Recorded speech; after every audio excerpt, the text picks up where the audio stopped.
วันนี้จะมาสอนเกี่ยวกับการฟัง YouTube ปิดหน้าจอก่อนอื่นให้มาเข้าที่ Google Chrome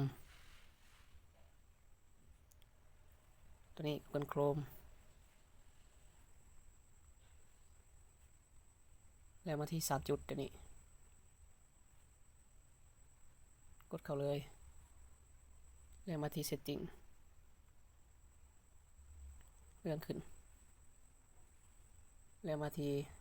แจ้งเตือน Notification แล้วกดเปิดการแจ้งเตือนแล้วกดเปิดล็อกหน้าจอตัวนี้กลับคืน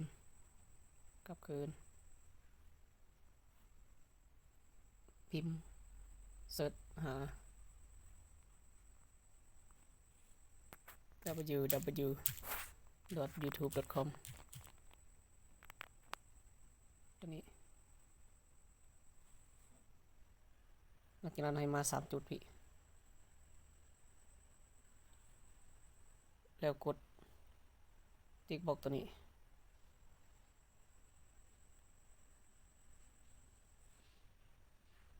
แล้วเราสามารถเสิร์ชหา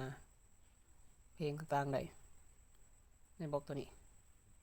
ถ้าเราต้องการเนาะตัวอย่างว่าตัวนี้พลเนาะ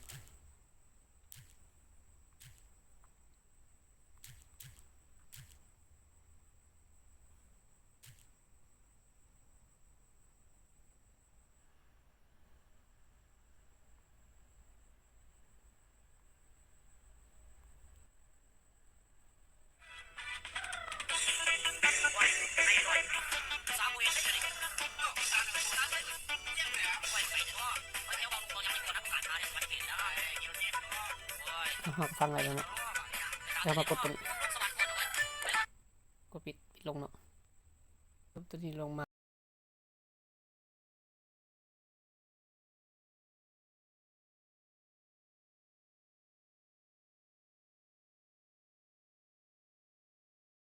เนาะ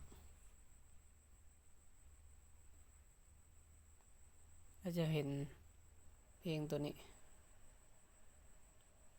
โซอยู่นี่แล้วก็เปิดฟังได้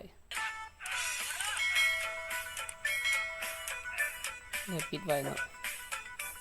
แล้วเราก็ไปเล่นแอปอื่นก็ได้เช่นว่า Facebook เนี่ยสามารถเล่นได้